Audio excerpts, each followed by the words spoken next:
Bonjour à tous et bienvenue sur Radio Gazou. Dans ce premier épisode, on va s'intéresser au premier exercice de la première séance.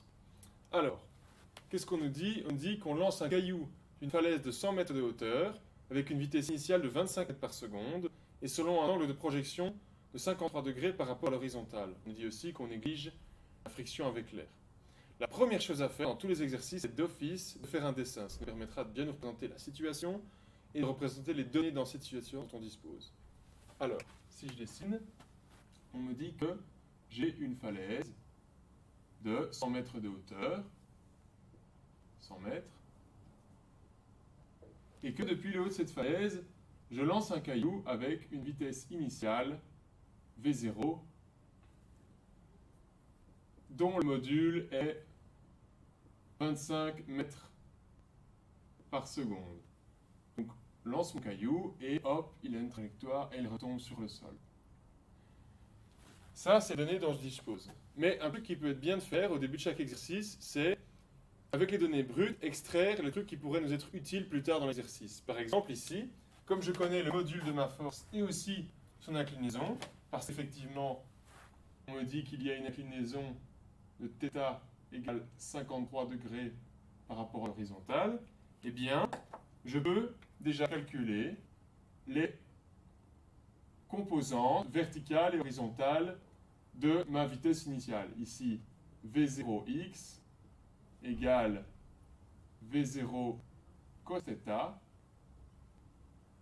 ce qui est égal à 15 mètres par seconde en faisant le calcul. Et pour la composante verticale, V0y égale V0 sin θ égale 20 mètres par seconde quand je fais le calcul. Une seconde chose qui est pas mal, c'est de situer par rapport à la matière. Ici, je sais qu'on parle de vitesse initiale, d'angle de projection, etc. Donc, je suis plutôt dans la partie MRU, MRUA. Je vais donc me souvenir des formules pour la partie MRU, MRUA. Alors, maintenant que j'ai bien représenté ma situation, je peux regarder ce qu'on me demande.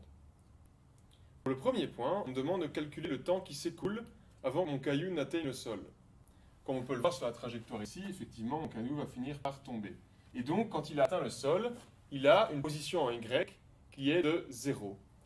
Donc, si je cherche mon temps de chute, TC, que j'appelle DC, je sais que c'est le temps après lequel ma position en Y vaut 0.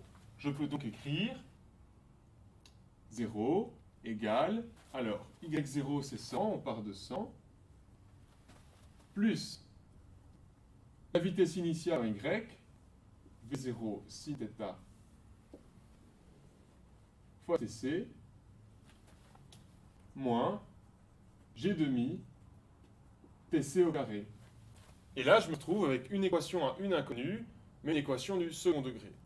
Alors, si je la réécris pour la réorganiser, je commence par les termes en t carré, donc j'ai moins G demi TC carré, plus V0 sin θ TC, plus mon terme indépendant 100, égal à 0.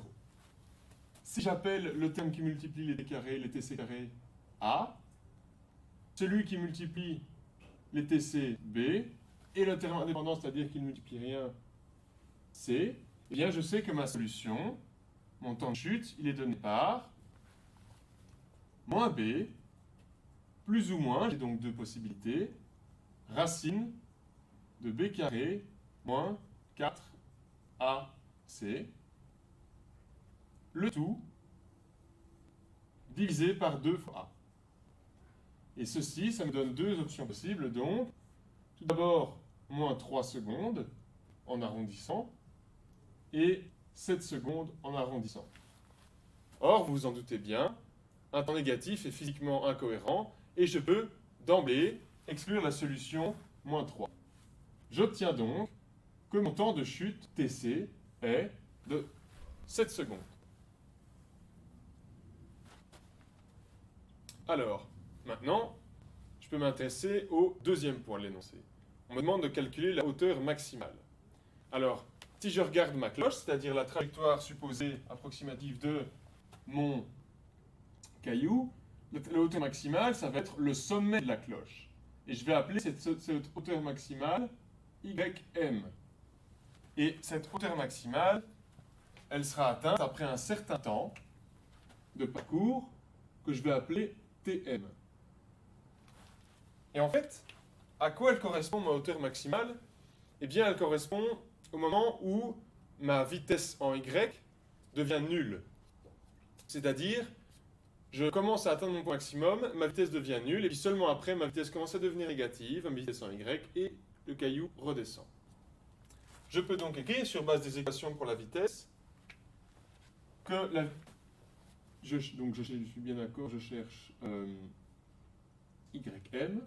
Hop, YM. Que vaut-il?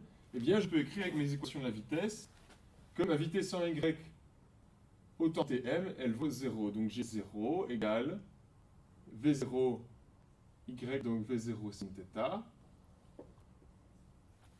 moins G fois Tm, le temps à laquelle j'atteins ma hauteur maximale. De là, je peux déterminer que Tm est égal à V0 sin θ sur G, ce qui correspond, quand je fais le calcul, à 2 secondes. Maintenant que je connais le temps que met mon caillou pour atteindre sa hauteur maximale, eh bien je peux effectivement calculer cette hauteur maximale grâce à mon équation de la position Y en fonction du temps. Et je peux dire que YM, c'est en fait Y0, ma position de départ, donc 100, plus V0 sin θ fois 2, puisque c'est mon temps pour l'atteindre, moins G demi fois 2 au carré, 4. Et une fois que je fais le calcul, j'obtiens la valeur de 120 mètres.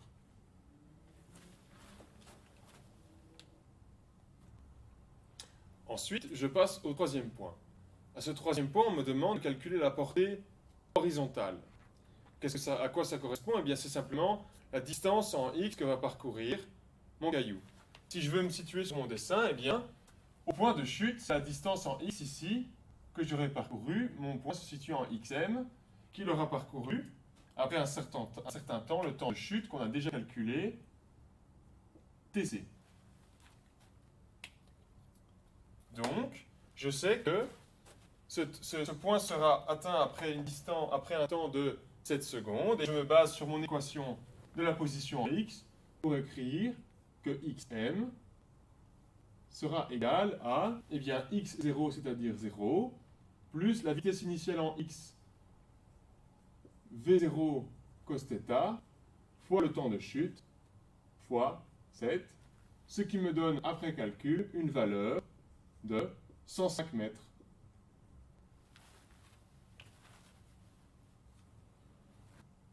Enfin, je peux m'attaquer au quatrième et dernier point de mon énoncé, où on me demande de calculer la vitesse de mon caillou lorsqu'il touche le sol. Alors bien sûr, il s'agit de la vitesse juste avant de toucher le sol, puisque une fois qu'il a effectivement touché le sol, sa vitesse est nulle à cause de l'impact. Pour ça, je vais simplement me servir des équations de la vitesse, en sachant qu'avant de toucher le sol, mon caillou a mis 7 secondes pour le toucher.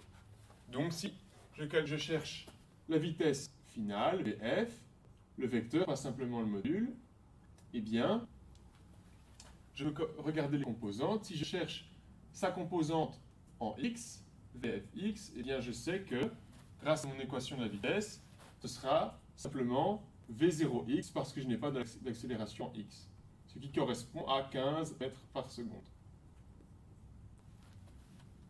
Pour ma composante y, Vfy, eh bien, selon mon équation de la vitesse, je sais que ça correspond à V0y moins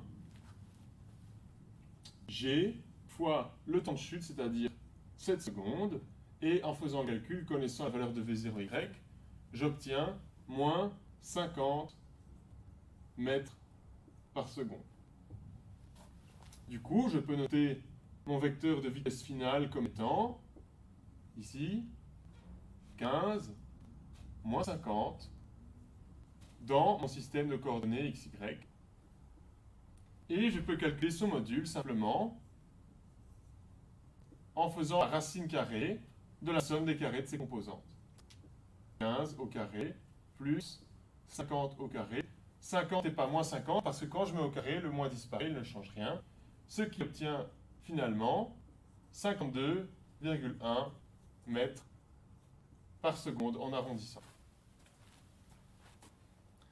Et bien voilà, nous avons terminé ce premier épisode de Radio Gazou et donc réussi à résoudre le premier exercice de la première séance. On vous donne rendez-vous dans d'autres épisodes pour d'autres explications.